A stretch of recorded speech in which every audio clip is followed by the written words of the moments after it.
1925 का भारत एक तूफानी दौर से गुजर रहा था। देश अंग्रेजों की गुलामी की जंजीरों में जकड़ा हुआ था। एक और राजनीतिक संघर्ष अपने चरम पर था। दूसरी ओर भारतीय समाज जाति, भाषा, प्रांत और विचारधाराओं में विभाजित था।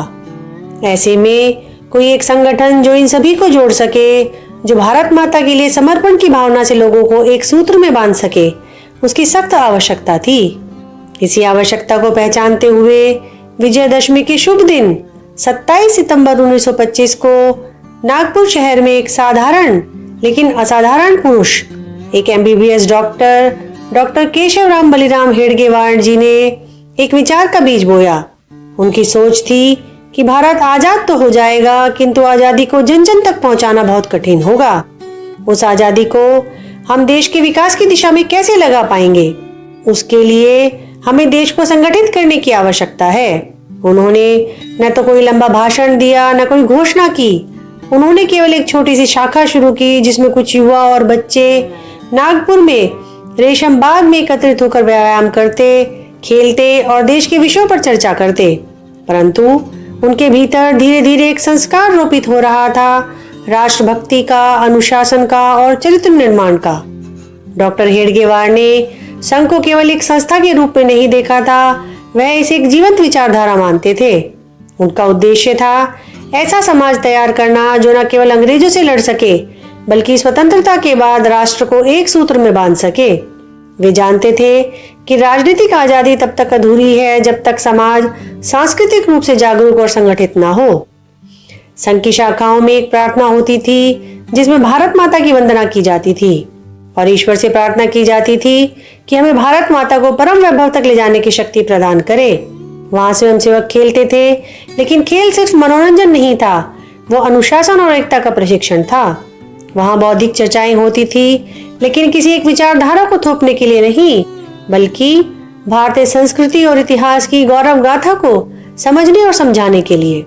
1930 और 40 के दशक में संघ ने धीरे धीरे अपने पंख फैलाने शुरू किए। डॉक्टर हेडगेवार ने युवाओं को प्रशिक्षण दिया और उन्हें गांव-गांव भेजा, लेकिन यह सब एकदम शांतिपूर्वक बिना किसी प्रदर्शन के होता रहा। उन्होंने एक ऐसा संगठन खड़ा किया जिसमें न नेता की पूजा थी, न प्रचार का मोह, केवल उद्देश्य के लिए समर्पण था।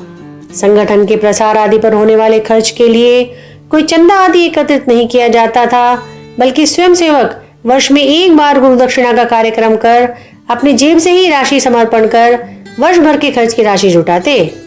पारस्परिक विचार विमर्श के द्वारा तय हुआ कि युगों से चली आ रही हमारी परंपरा के अनुरूप हमारा ध्वज भगवा रंग का होगा, जो उगते हुए सूर्य का रंग है, और हजारों वर्षों से इसी ध्वज की छत्र छाया में हमारे पूर्वज संघर्ष करते आए हैं। संगठन में परम पवित्र भगवा ध्वज को गुरु रूप में स्वीकार कर लिया गया। 1940 में जब डॉक्टर हेडगेवार का निधन हुआ तो संघ की बागडोर माधवराव सदाशिवराव गोलवलकर जी, जिन्हें आदर से श्री गुरुजी कहा जाता था, के हाथों में आई। श्री गुरुजी एक संत प्रवृत्ति के गूढ़ चिंतक थे। उनके नेतृत्व में संघ ने एक नया विस्तार देखा। श्री गुरुजी ने हिंदू समाज की एकता को संघ का मूल ध्येय बताया और समझाया कि भारत की आत्मा उसकी सनातन संस्कृति है और उसी को बचाना हमारा कर्तव्य है। 1947 में जब देश आजाद हुआ तो पूरा देश आजादी की खुशी में डूबा हुआ था, लेकिन इसके साथ ही आई देश के विभाजन की भीषण पीड़ा। पंजाब और बंगाल जल रहे थे, लाखों लोग शरणार्थी बन रहे थे।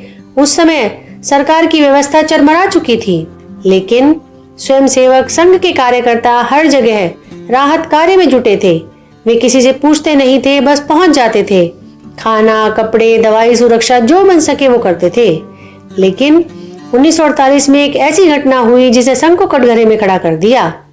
महात्मा गांधी की हत्या हुई और हत्यारे नाथूराम गोडसे के संघ से पुराने संबंध होने का आरोप लगाकर संघ पर प्रतिबंध लगा दिया गया। मीडिया और राजनीति ने संघ को राष्ट्रद्रोही तक कह दिया, लेकिन संघ ने धैर्य नहीं खोया। बिना किसी विरोध या हिंसा के उसने अपना पक्ष कानून के दायरे में रखा। सरकार को संघ की गतिविधियों में कोई आपत्तिजनक बात नहीं मिली और 1949 में प्रतिबंध हटा लिया गया। इसके बाद संघ का विस्तार और तेजी से हुआ। शाखाओं की संख्या हजारों में पहुंचने लगी। संघ का विस्तार होने लगा, उसने कई संगठनों को जन्म दिया। जो विभिन्न क्षेत्रों में राष्ट्र निर्माण का कार्य कर रहे हैं। छात्रों के लिए अखिल भारतीय विद्यार्थी परिषद, वनवासी भाई बहनों के लिए वनवासी कल्याण आश्रम, गरीबों और पिछड़ों के लिए सेवा भारती, शिक्षा के क्षेत्र में विद्या भारती के विद्यालय, किसानों के लिए भारतीय किसान संघ और मजदूरों के लिए भारतीय मजदूर संघ। हर क्षेत्र में संघ ने बिना प्रचार के लेकिन पूरी निष्ठा के साथ राष्ट्र सेवा का कार्य किया। जहां संघ ने समाज में अपने पैर फैलाए, वहीं राजनीति में भी उसका अप्रत्यक्ष प्रभाव बढ़ता गया। 1951 में डॉक्टर श्यामा प्रसाद मुखर्जी के नेतृत्व में भारतीय जनसंघ की स्थापना की।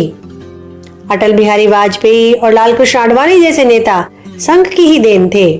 1975 की आपातकालीन स्थिति में संघ ने लोकतंत्र की रक्षा में अहम भूमिका निभाई और 1980 के दशक में राम मंदिर आंदोलन के दौरान संघ की भूमिका और अधिक स्पष्ट हुई। 1990 के दशक में भारतीय जनता पार्टी का उदय हुआ और 2014 में पहली बार एक स्वयंसेवक नरेंद्र मोदी पूर्ण बहुमत के साथ भारत के प्रधानमंत्री बने। यह केवल एक राजनीतिक सफलता नहीं थी, बल्कि एक विचार की जीत थी। बेशक संघ पर हमेशा आरोप लगते रहे, कभी उसे मुस्लिम विरोधी बताया गया, कभी ब्राह्मणवादी, कभी दक्षिणपंथी और कभी फांसीवादी, लेकिन इसके बावजूद संघ अपने मार्ग से विचलित नहीं हुआ। उसने सेवा को ही अपना उत्तर बनाया। चाहे 1962, 1965 या 1971 की लड़ाई हो, गुजरात का भूकंप हो, केरल की बाढ़ हो या कोरोना जैसी वैश्विक महामारी, हर संकट में संघ के स्वयंसेवक सबसे पहले पहुंचे। 2025 में संघ अपने 100 वर्ष पूरे कर रहा है। आज संघ की 60,000 से अधिक दैनिक शाखाएं हैं। भारत के हर जिले, हर गांव, हर कस्बे में इसका प्रभाव है। आज संघ केवल भारत तक सीमित नहीं है, बल्कि विश्व के 100 से अधिक देशों में संघ के विचार से जुड़ी संस्थाएं कार्यरत हैं। आरएसएस आज एक संस्था नहीं, एक संस्कार है। यह एक ऐसा विचार है जो बताता है कि देशभक्ति केवल भाषणों से नहीं, जीवन के हर कर्म से प्रकट होती है। यह संगठन बताता है कि बिना किसी पद, वेतन, प्रचार के भी लाखों लोग केवल भारत माता की सेवा में अपना जीवन समर्पित कर सकते हैं।